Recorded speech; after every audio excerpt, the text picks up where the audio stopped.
You may already have enough money to retire early, but you're still working because no one ever told you what enough actually looks like. That was my problem. Let's talk about that. It comes down to 3 signs, and the last one could reveal a serious weakness in your retirement plan that has nothing to do with how much money you have saved. Today, we're discussing the 3 signs that made me realize I was ready for early retirement. Let's be clear. I'm not a financial planner, and I'm not giving financial advice. I'm simply sharing what I've learned while making these decisions on my own to leave the workforce early.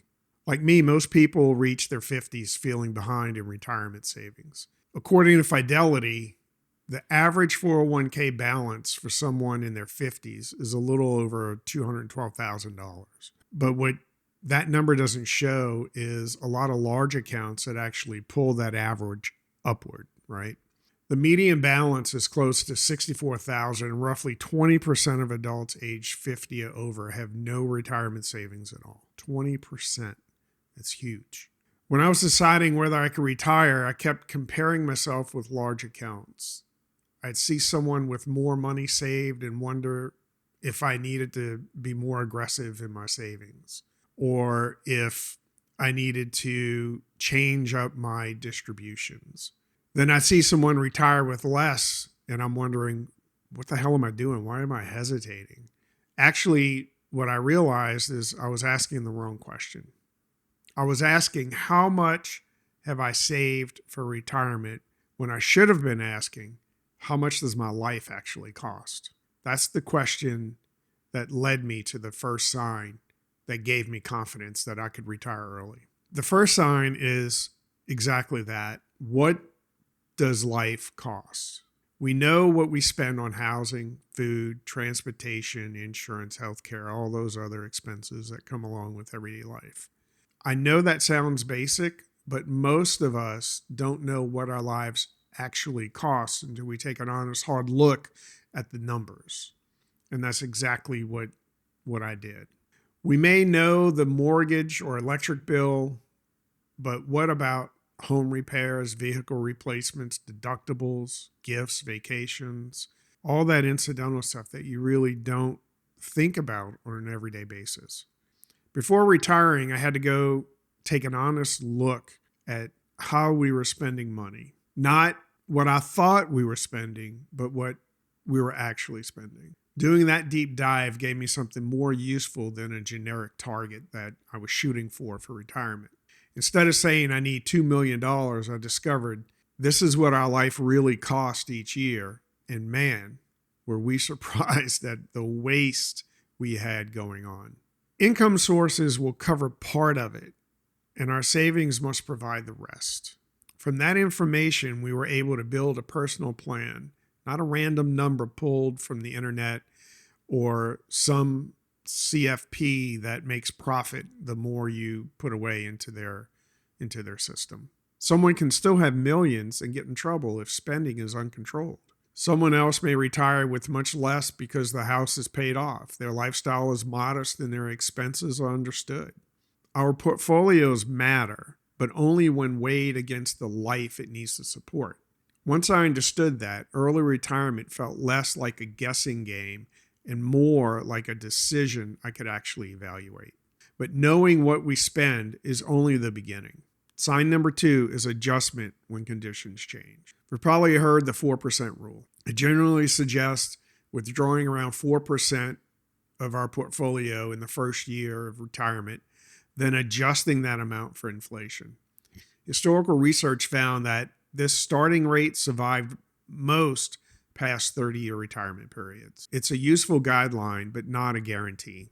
I spent too much time chasing the perfect number, but nobody knows what markets, inflation, taxes, healthcare costs, and we know that's going to increase as we get older, or what life will look like in the next 20 or 30 years. What gave me confidence was realizing my spending didn't have to stay exactly the same every year. Let's look at 2 retirees. The first changes nothing when markets fall. The second postpones a trip, cuts back optional purchases, and delays a home project, giving the portfolio room to recover. I'm not talking about panicking every time the market dips or cutting groceries because the S&P had a bad week. I'm talking about knowing the difference between essential and optional spending. That's something we had to learn as I deep dive into what our life actually cost. So housing, food, insurance, and healthcare generally have to be paid.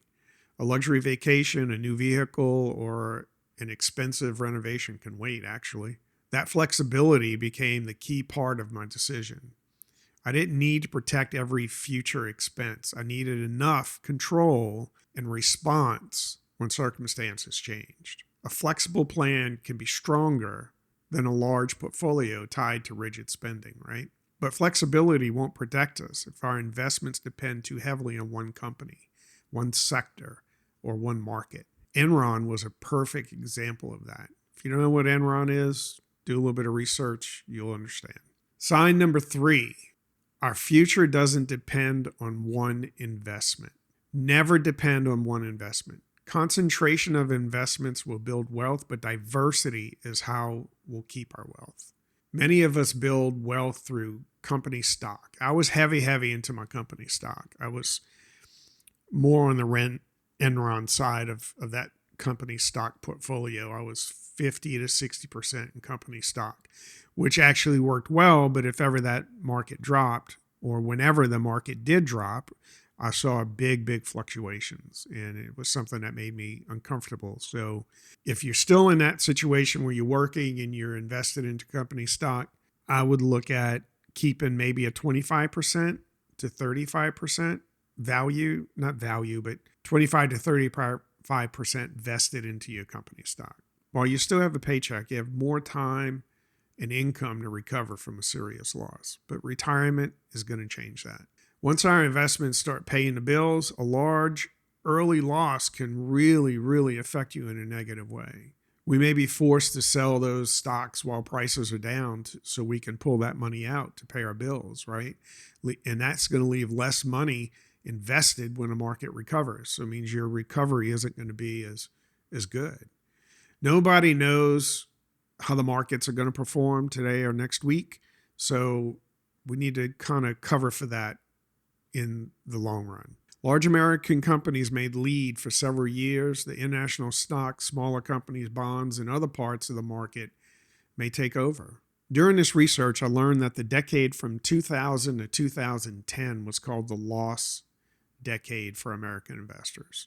The S&P 500 ended up for the first time with a cumulative negative return. And a lot of people felt that. Those relying almost entirely on large American companies could have faced a brutal decade, especially while withdrawing retirement income. Diversification wouldn't have prevented every loss, but it could have kept an entire retirement from depending on one market recovering quickly. This doesn't mean owning every investment available or overcomplicating portfolios is what you need to do. It means asking what would happen if the investment I trust most stopped performing for several years. Would my retirement still hold up, or would my plan start to unravel? As I got closer to retirement, my goal changed. I was no longer trying to hit the biggest possible home run.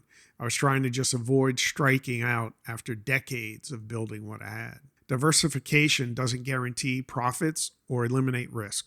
It reduces the chance that one company or sector could wipe out the future we worked so hard to create.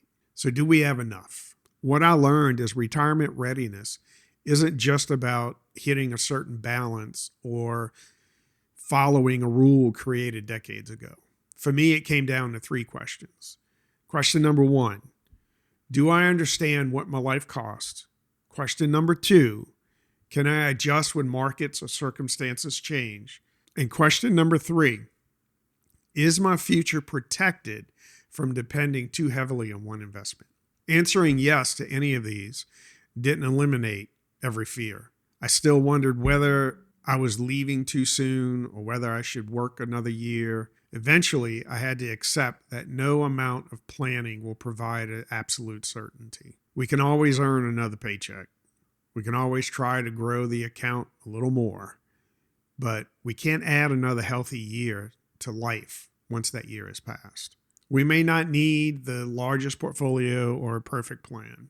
We need a realistic understanding of our lifestyle, having a flexibility for when things change, and have protection from a major mistake. The goal isn't to retire with the most money possible. It's to retire with enough, and with enough time and health left to enjoy the life that our money is supposed to be supporting for us. Let me know in the comments which of these 3 areas gives you the most confidence and which one still makes you a little hesitant. And remember, I'm not a financial planner. Before making a major retirement decision, consider reviewing your situation with a qualified professional who understands your goals. Finances are only one part of retirement. There are also several non-financial changes that need to be made that will help me enjoy life more after early retirement. Interestingly, they weren't things I added. They were things I stopped doing. If you like this video, please remember to like, subscribe, and share this video. And thanks for watching, and I'll see you in the next one.